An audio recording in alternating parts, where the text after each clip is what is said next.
Assalamualaikum warahmatullahi wabarakatuh. Halo, apa kabar rekan cinta? Berjumpa kembali dengan saya Mbak Nikmah di channel YouTube pribadi saya, Nikmah Ashifa.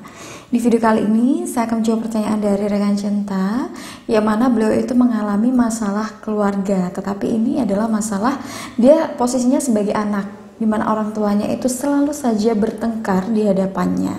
Nah, beberapa hal ini membuat si anak tadi itu akhirnya merasa tidak bahagia. Apakah sebenarnya saya ini bukan anaknya orang tua saya?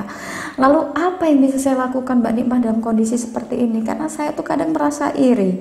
Saya terkadang merasa iri dengan teman-teman saya, dengan keluarga mereka yang harmonis, sedangkan orang tua saya itu di rumah tidak kekurangan. Mereka kecukupan. Justru yang sering dibahas yaitu tadi bertengkar masalah rumah, masalah mobil, ya. Intinya mereka adalah orang tua yang hanya memikirkan tentang materi saja tanpa bisa memikirkan perasaan anaknya, terutama ketika marah tadi ya di hadapan anaknya begitu. Nah, di sini saya akan jelaskan beberapa langkah yang bisa dilakukan oleh anak misalkan orang tuanya itu mengalami masalah rumah tangga kemudian cekcok di depannya. Apa yang harus dilakukan?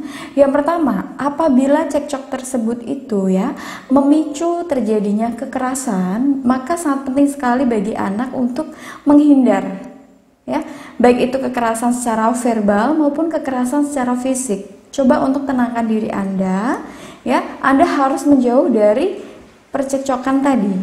Jangan sebaliknya. Kalau misalkan Anda masuk ke dalam masalah orang tua Anda tadi, bukannya masalah akan semakin selesai, justru akan semakin rumit nantinya.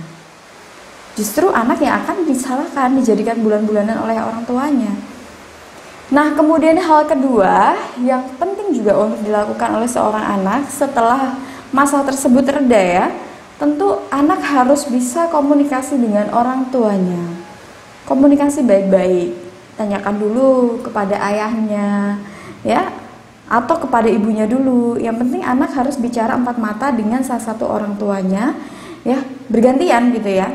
Coba ceritakan apa yang Anda rasakan, perasaan-perasaan yang Anda rasakan ketika mereka sedang marah di hadapan Anda, unek-unek Anda, maka sampaikanlah dengan baik kepada orang tua Anda, agar orang tua Anda itu bisa ngerem. Kalau misalkan punya masalah, setidaknya mereka bisa bicara baik-baik, khususnya tidak di depan anak-anaknya. Begitu.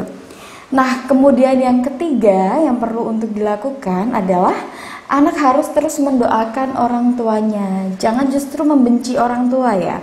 Kalau misalkan Anda membenci orang tua Anda dengan kondisi rumah tangga yang seperti itu, nanti pelariannya adalah ke hal-hal negatif. Anda akan lari ke hal-hal negatif, pergaulan bebas, kemudian mabuk-mabukan, dan juga hal-hal negatif lainnya. Yang perlu Anda lakukan adalah Anda harus bisa menunjukkan Anda sebagai anak ini, Anda bisa berbakti kepada orang tua Anda melalui doa, melalui ibadah. Anda harus mempertebal iman Anda agar nantinya orang tua Anda itu melihat Anda itu juga sadar. Mereka bisa sadar diri, anak saya saja bisa menjadi pribadi yang baik, kenapa kita tidak bisa? Nah, ini bisa jadi contoh untuk orang tua Anda. Maka dari itu Anda harus bisa mempertebal iman Anda, menguatkan kebaikan di dalam diri Anda, tetap rangkul mereka, jangan pernah membenci orang tua Anda apapun yang terjadi. Kalau misalkan keluarga lain bahagia, saya iri Mbak Nikmah. Kenapa saya nggak bisa seperti itu? Anda harus tetap tenang ya, karena setiap keluarga itu pasti ada ujian dan cobaannya masing-masing.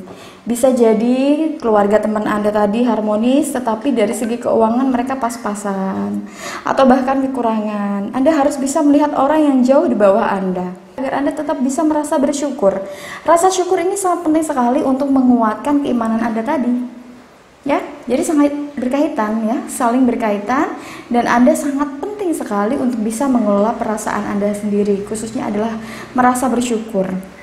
Kalau tadi ada dapat saya sampaikan ya, semoga dapat bermanfaat bagi rekan cinta yang mungkin mengalami masalah yang sama, semoga segera terselesaikan.